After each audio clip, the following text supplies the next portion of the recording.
friendly qualifying psychotherapist here, Johanna Dinsdale from Multi-Therapy. We are doing our fun rise and shine moment that is going to be happening semi-regularly, where you guys wake up in the morning and get ready with me. I know that people are tuning in from all around the world, so whether it be lunchtime, dinner time, or in the middle of the night, feel free to join and just chit chat about how you're doing. Firstly, I'd like to set a little bit of a theme, and today's theme is going to be love. That's right, love. I think I work with a lot of clients in my therapy session who want to focus on love and their relationship. Hi, David. I'm glad you could join us. It's nice to see you. What time is it where you're at? I'm pretty sure we're in the same time bracket, aren't we? Are you Eastern Standard Time? Just for the people who don't know, I am from Toronto, so it is 9 a.m. here.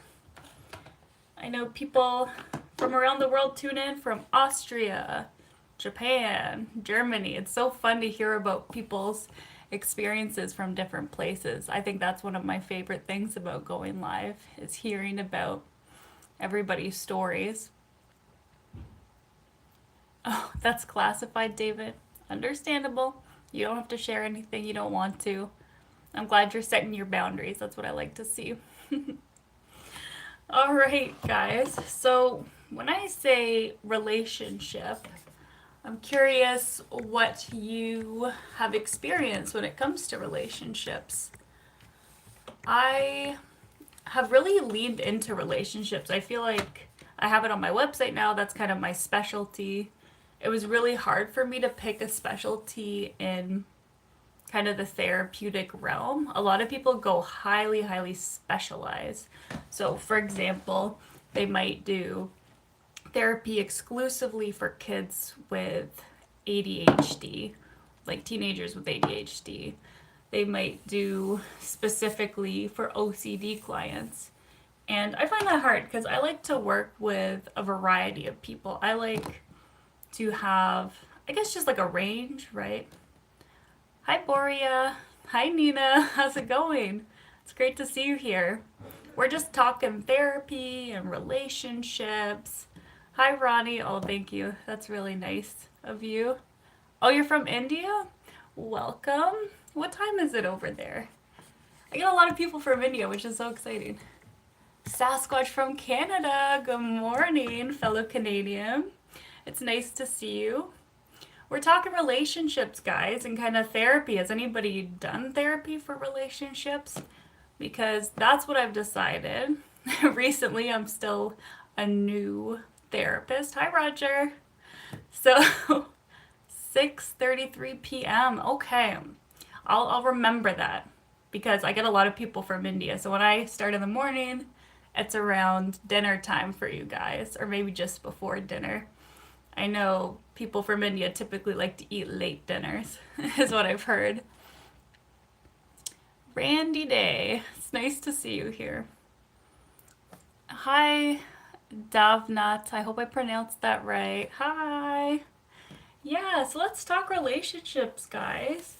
So, when I started to decide, okay, I want to work with relationships because that lets me have variety of people. Like people come in for all sorts of different relationships, right? Everybody's got relationships. You get people coming in with wanting to work on like their relationship with their mom or their parents. You have people coming in wanting to work on their relationships with their coworkers, siblings, friends. Friends are kind of more rare. I feel like people don't think to come in for therapy to fix a friendship, funnily enough, but that is an option. Or even just to talk it through to decide whether or not you still want to be friends with this person if there's conflict, right? Salam! How are you? Okay. Boya, yeah. So let's talk about what you can do if you have kind of conflict in your relationships. Oh, you don't have to worry about me, David. We're doing great. So let's talk about what you can do with conflict. So typically the way that I work on relationships with my clients in therapy, I typically use two different types of theories, which one of them is called emotionally focused therapy, and the other one is called, oh my gosh, Gottman, the Gottman method. Yeah. Gottman method typically is the one that I work with the most. I find it most like I start with Gottman, but if that doesn't work, I go into EFT, as we call it, emotionally focused therapy. Hi, Mur. I'm sorry to hear you're not good. I hope you feel better soon. Yeah, so Gottman method is very interesting. It was invented by this married couple who, what is their names? Julie and John Gottman. And they are like psychologists and they've done hundreds of studies. They actually had this like room that they would put clients, or I guess research, what would you call those? Research, the guinea pigs, I guess, kind of, but in a nice way. Like they're what do you call that? I'm losing it. If you guys can help me, whatever you call the person that's in the experiment, they want to observe their kind of behaviors when it comes to the way that they interact with each other. So, for example, they would have the couple stand there in the room and they'd say, let's talk out an argument. So they would sit down, being observed with the cameras and everything. They would even hook them up to stress testers, so like monitoring their heart and everything. And they would talk about a conflict that they would have regularly. And this is the best part. They would revisit those couples like 10 years later to see if they were still married. So basically, they were observing the way that couples were fighting and which couples used the techniques that kept them together, right? Because all relationships have conflict within them. But how can you argue and overcome the adversity in your relationships? So, for example, you could they saw like different patterns, right? And what they noticed was that there are specific types of ways people are communicating when they're angry at each other. And they call this the four horsemen of the relationship apocalypse, which is very ominous, but it's true.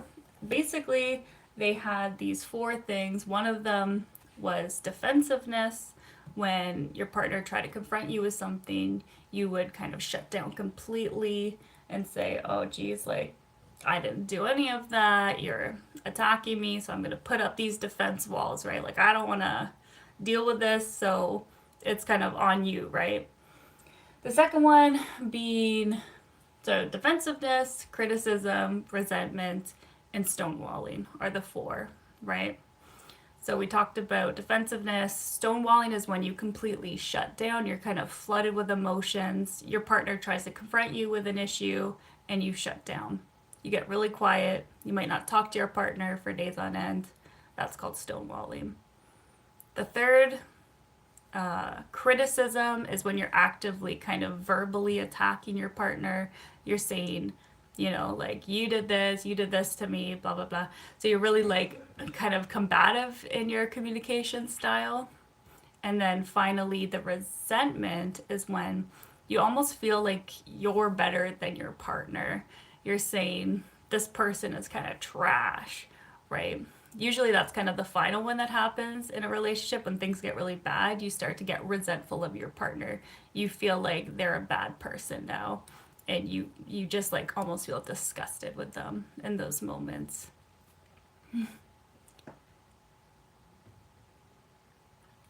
Yeah. Oh, I didn't know that there were colors of the four horsemen of the apocalypse. Interesting. Hi, Blaze.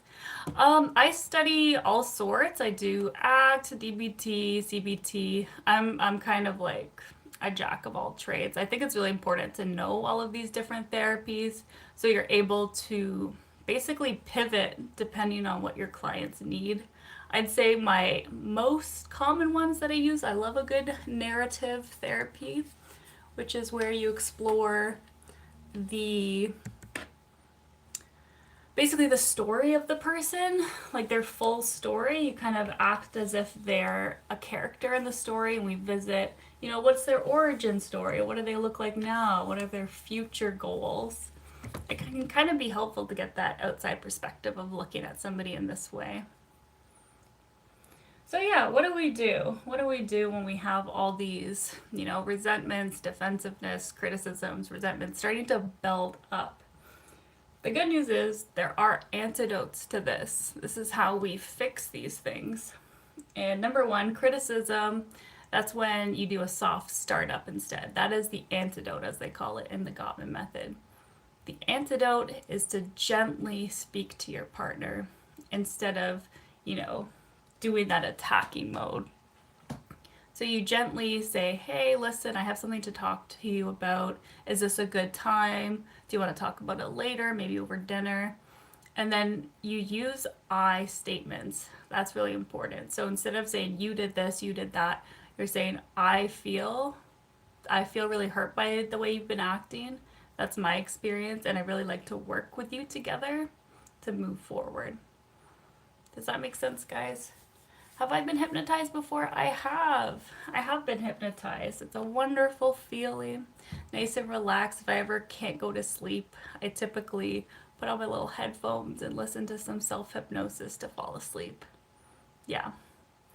I have a very good imagination when it comes to hypnosis. I got my own perfect paradise set up, my little mind palace, if you guys watch Sherlock Holmes, where you can kind of wander through a city that you've created in your own mind using either real places you've been to or just random places that you've invented in your head.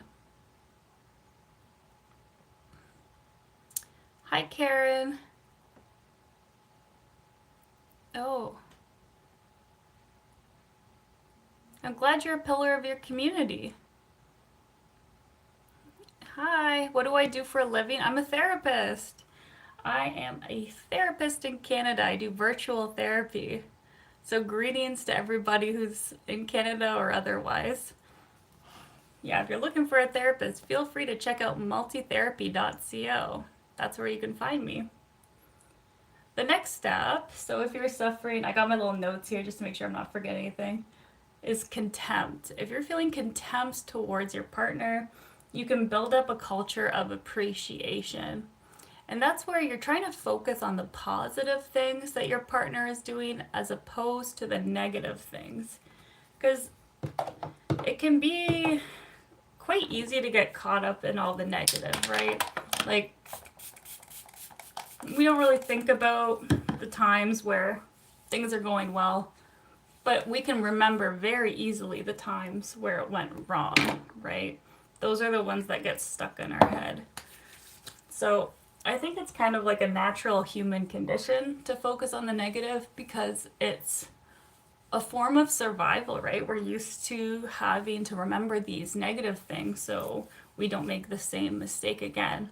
But if we're doing that, sometimes the good things are slipping through the cracks. So what I tell my clients is at the end of the night, if you're in a relationship where you find you're getting stuck on all the negative things, at the end of the night, just before you go to sleep, tell each other something good that each other has done. Whether it be, hey, I really appreciated that you did the dishes today and I didn't have to ask you. Or I really appreciated that you offered to pick up the kid from school today when I was feeling overwhelmed. Just remembering what they say too, right? Because you're kind of building a roadmap of what these people love so that you are able to move towards this feeling of appreciation, and then you can also use that in the future, right? This person appreciated this, so I'm going to do that again. Hi, Erwin. Okay, you love the Gottmans. Excellent. Yeah, those guys are amazing. I want to be friends with them. They are so funny too. Like when you watch their videos, they're so entertaining, aren't they? You struggle with the I feel statements when somebody does something to me. Oh, yeah. It takes practice, right? Like changing your communication and being mindful about the way you say things takes a lot of practice because you've been doing things one way your whole life. You can't expect to change overnight the way that you interact with people, of course. Hi, Honking Gangsta, cool name. I do like Harry Potter. I'm a Hufflepuff. What are you guys? Which houses are you? Okay, and the other thing, if you're feeling defensive of your partner, you don't like Harry Potter, David, that's all right. It's not for everybody. Okay, accepting responsibility for your actions. If you are a big defensive person, and this is the one I personally struggle with the most, my automatic thing if somebody is coming at me and I feel like attacked, even if they're not attacking me, I immediately get defensive where you're trying to basically explain away their feelings. You're like, oh, well, you shouldn't feel hurt because I didn't mean to do that. Like, this is blah, blah, blah, blah, blah. Hey, Slytherin. Very good. Reckless, cool, and unapologetic. That's your communication style, huh? Yeah. Yeah. Being unapologetic has its perks, but can also push people away. So just keeping that in mind. If you don't care, that's completely fine too. If you're living up to your values, that's the important thing. That's the funny thing about being a therapist too, right? It's like, I don't have to tell you how to live your life. It's about, I want to make sure that you're okay with how you're living your life. That's the fun part. I get all sorts of people with different lifestyles and opinions than mine. It's like, we're all cool here. Yeah, you've been there. Yeah, so have I. Sometimes it's hard to apologize, right? Sometimes you really don't want to, especially if you feel like or you are in the right. Yeah, so accepting responsibility. So now, if I feel myself getting defensive, I'd say, okay, I need to take a step back here and at least tell the person my part in it. I say, okay, I hear that I've made you upset, and I take responsibility for that. And I do want to make you feel better because that's the kind of person I am. I don't like to be in conflict with people. But for example, if I'm completely in the right and this person's upset, I'm saying, okay, I'm sorry I've upset you, that my boundaries have upset you. So let's move forward together. How can we make this work without overstepping my boundaries? And that's the important thing. Just because you're working together with somebody doesn't mean that you have to let them walk all over you. I'm a celebrity. I'm definitely not, David. I love our little small community. It makes me happy. Especially getting ready in the morning with you guys, hearing how you're doing. Hi, Shrishti, sorry. Hello. What about Witcher? Do I like the Witcher series? Do I like the Witcher series? I've seen parts of it. I'm definitely not like a die-hard fan or anything. But I hear they're switching Geralt to somebody else. Liam Hemsworth, is it? Yeah. I really like the original Geralt. He was cool. But it's also a little violent for me. I'm not the biggest fan of like super, super violent stuff. But the story is pretty cool. And I like the world building and everything. I watched that like Aqua animated episode on Netflix, and that was a good one. Are you Team Conrad or Jerry? I don't know who that is. So, neither, I guess. All right, and finally, what was the last one that we were talking about? We were talking about the 4 horsemen of the apocalypse, relationship apocalypse. Oh, yeah. So, if you're stonewalling, that's the last one. Stonewalling is when you're completely emotionally shutting out your partner. You just cannot deal with them. So you shut down. that's when you have to do some emotional self-soothing. For some people, that takes, a few minutes. For some people, it takes an hour, or sometimes it takes a day, right? But you don't want to talk to your partner when your emotions are like this. I tell my clients, like, check in with yourself. If your emotions are like above an 8, like if you are really stressing hard and you feel yourself shutting down, it's okay to tell your partner, I need some space to figure this out. I need some space to calm down, and we'll talk about this later. You cannot fully function as like a person because your brain is actually in survival mode when you're that emotionally escalated. Your brain is in survival mode. It's saying fight, flight, or freeze. And you're literally in the freeze. That's what stonewalling is. You are in that freeze mode. So what do? You go for a walk. You do something relaxing. You game for a bit. You do whatever it is that makes you feel calm. And taking that space before you have that conversation can make a world of difference. Huge difference, let me tell you. I've watched your videos for a while. I really appreciate your hypnotist videos. Can you incorporate that into your therapy also? Yeah, I actually released another hypnosis video recently if you want to check it out. What is the title? The Fear Ladder. Yeah, that has component of hypnosis in it. And typically I wait until the client either requests it, or if I feel like it could be really beneficial to the client, I will say, hey, like, here's what I can do in this case. Let me know if you're interested, and if not, that's totally fine. It's up to you. And it's funny because a lot of my clients I find on YouTube are completely into it, like they want to do the hypnosis.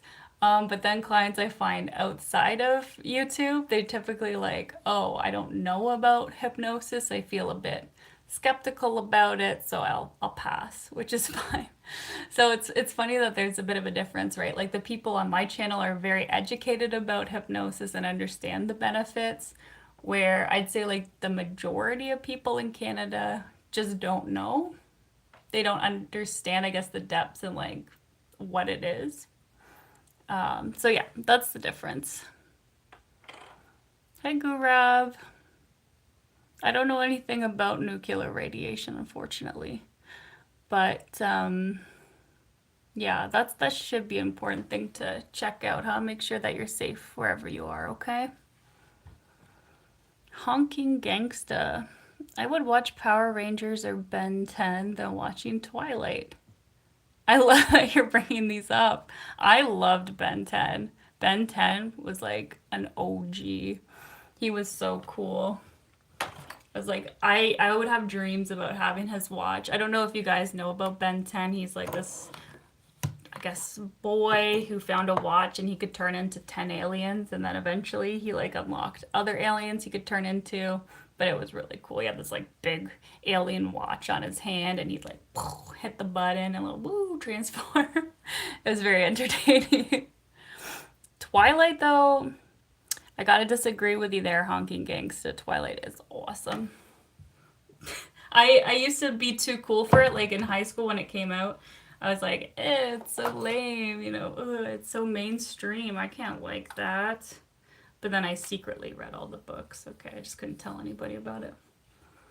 The things we do as a teenager to seem cool, right? Why are we like this? It is normal though. I did a course in adolescence development in university, and the funniest thing that I learned from that was something called, what is it called? The something stage syndrome. So basically, when you're a teenager, the way that your brain works feels like you're on stage all the time and everybody's watching you. Do you guys relate to that? Where it feels like, or it used to feel like, you're on the stage and everybody's observing what you're doing. So you got to be so careful with how you dress, how you act, right? Because it's so important.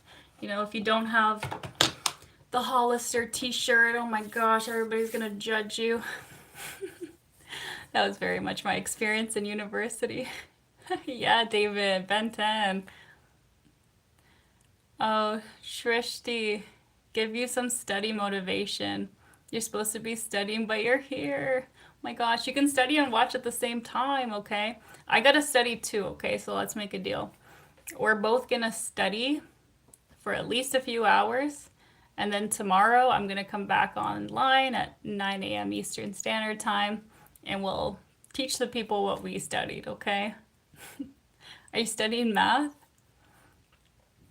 Omnitrix. Yeah, that was the name of the watch. Excellent. I love the Omnitrix. Let's go. Yeah, woo. What are you studying? I know. Oh my gosh. It's all these creams that I'm using, okay? It's keeping me youthful.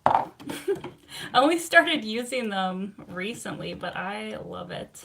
It makes me feel so relaxed and chill. You know? Sometimes it's just like the, what do you call it? The sensory of just put in the on your face. So nice. Oh, accounting, fun. Oh my gosh, I would fail.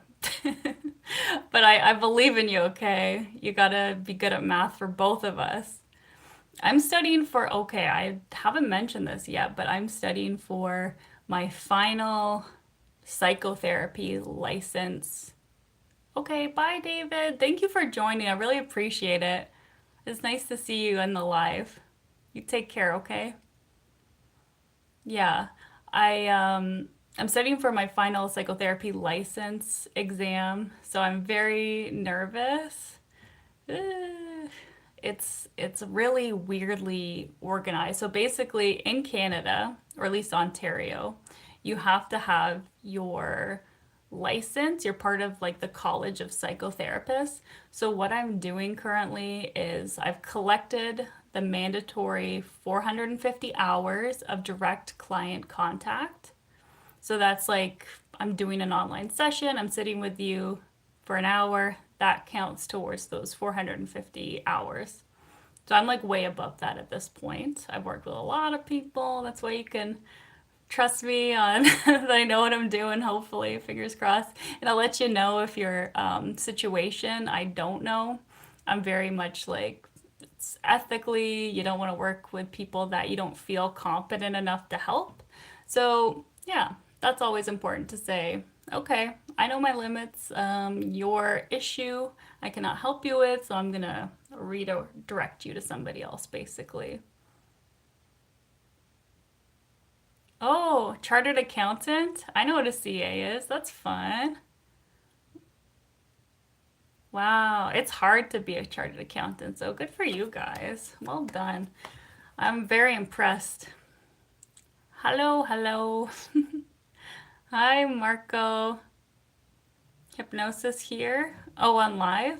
Not right now. I'm actually gonna be signing off soon, but maybe next time. That could be a fun little thing to do. Actually, I don't want people jumping on and like getting, not that they would like unintentionally get hypnotized, but I think I like to get consent before people join a hypnosis session, basically. And with the line, if you're like scrolling and you suddenly join in and get kind of confused, yeah, I feel like that'd be a big no no.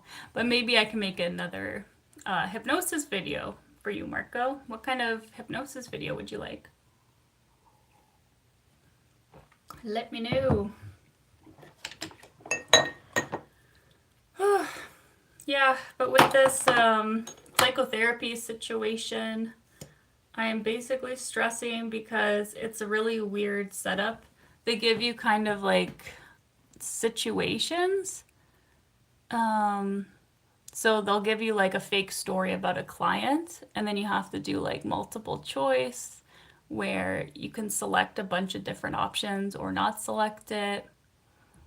So, for example, they'll say, like, oh, you find some girl outside of your office and she has like a sleeping bag and is very dirty and she's clearly pregnant and she smells like nicotine. Like, what are your first steps to help this person? And then you have to select kind of what you would do in that first session and what you wouldn't. So, yeah, it's pretty intense. And I don't know how ready I feel. I've studied a bit, but like this kind of thing is hard to study for, right? Like, how do you study for the billions of situations you might run into? I've just been kind of studying the rules and regulations because I don't know what else you could study, right? Like, stressful times. Hi, Genuine. Hi, Heart, holding hands. Oh, you want to take the exam for me, gangsta? That would be great because I don't really want to take it. Okay, bye. Yeah, I've been on for half an hour. I'm basically done my makeup, so I'm probably gonna be heading out too. I'm gonna get to studying and we'll report back. All right. All right, guys. Well, thanks for tuning in. I appreciate y'all hanging out with me. Lots of fun.